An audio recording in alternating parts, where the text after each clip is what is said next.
साल भर पहले किसी ने तुम्हें एक बात कही थी, सिर्फ एक लाइन। आज भी वो लाइन तुम्हें शब्द दर शब्द याद है। लेकिन पिछले हफ्ते किसी ने तुम्हारी तारीफ की थी। याद करने की कोशिश करो, शब्द याद आ रहे हैं क्या? शायद नहीं।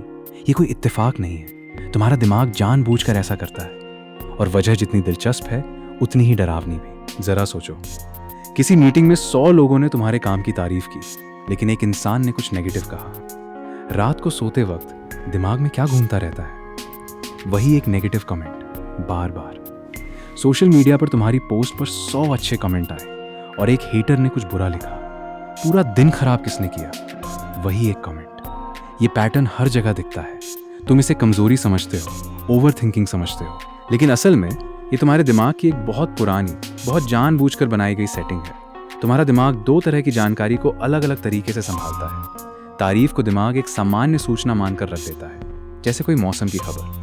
लेकिन आलोचना, इंसल्ट, नेगेटिव बात, इसे दिमाग एक खतरा मानकर प्रोसेस करता है। क्यों? क्योंकि हजारों साल पहले जब इंसान जंगलों में रहता था, किसी की नाराजगी का मतलब हो सकता था गुट से निकाला जाना, अकेला छोड़ दिया जाना, यानी सीधा जान का खतरा। उस वक्त नेगेटिव सिग्नल को याद रखना जिंदा रहने का तरीका था। तारीफ कभी उतनी जरूरी नहीं मानी गई, क्योंकि तारीफ से जान नहीं बचती थी। इसीलिए आज भी तुम्हारा दिमाग नेगेटिव बातों को 10 गुना ज्यादा गहराई से, 10 गुना ज्यादा डिटेल के साथ स्टोर करता है, जबकि तारीफ सतह पर ही रह जाती है और कुछ दिनों में मिट जाती है। एक और वजह है जो शायद तुम्हें अपने बारे में हैरान कर दे। जब कोई तुम्हारी तारीफ करता है, दिमाग का एक हिस्सा तुरंत उसे जांचने लगता है। क्या ये सच में मानता है या बस शिष्टाचार में कह रहा है? क्या इसे मुझसे कुछ चाहिए? लेकिन जब कोई आलोचना करता है, दिमाग वो जांच नहीं करता। आलोचना को दिमाग सीधे सच मान लेता है, बिना सवाल किए। क्योंकि अगर तुम्हारी अपनी अंदर की आवाज पहले से ही थोड़ा शक करती है कि शायद मैं उतना अच्छा नहीं हूं, तो कोई बाहर से आई आलोचना उसी शक की पुष्टि कर देती है और दिमाग उसे तुरंत, बिना सवाल किए, सच मान लेता है। तारीफ को सच मानने के लिए सबूत चाहिए होता है। आलोचना को सच मानने के लिए कुछ नहीं चाहिए, बस एक वाक्य काफी है। तीसरी वजह, तुम खुद इसे और मजबूत बनाते हो बिना जाने। जब कोई इंसल्ट करता है, दिमाग उस पल को बार बार रिप्ले करता है। मुझे ये जवाब देना चाहिए था, उसने ऐसा क्यों कहा, क्या मतलब था उसका? ये सोच सोच कर तुम उसी मेमोरी को हर बार और गहरा बनाते जाते हो। तारीफ के साथ ऐसा कभी नहीं होता। कोई तारीफ करता है, तुम मुस्कुराते हो और आगे बढ़ जाते हो।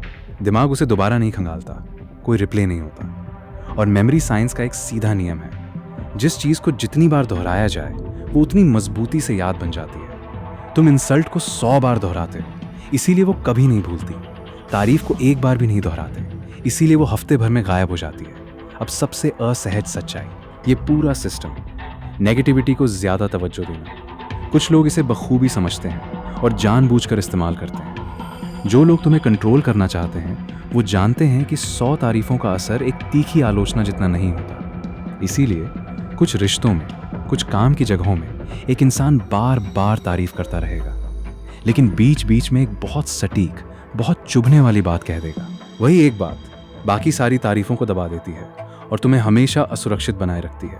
इसे मनोविज्ञान में इंटरमिटेंट रीइंफोर्समेंट कहा जाता है, जहां ज्यादातर अच्छा व्यवहार बीच बीच में एक तीखी चोट के साथ मिलाया जाता है। और सबसे डरावनी बात, ये सिर्फ दूसरे लोग नहीं करते, तुम्हारा अपना दिमाग भी यही खेल तुम्हारे साथ हर दिन खेलता है।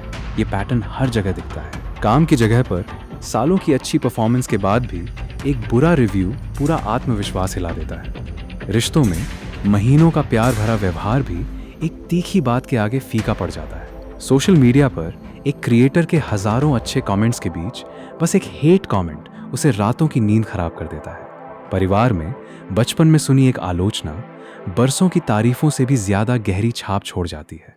हर जगह वही कहानी दोहराई जाती है। अच्छाई को गिनती में गिना जाता है, लेकिन बुराई को वजन में तौला जाता है, और वजन हमेशा भारी पड़ता है। तो अगली बार जब कोई पुरानी बात, कोई इंसल्ट अचानक दिमाग में लौट आए, याद रखो, ये तुम्हारी कमजोरी नहीं है।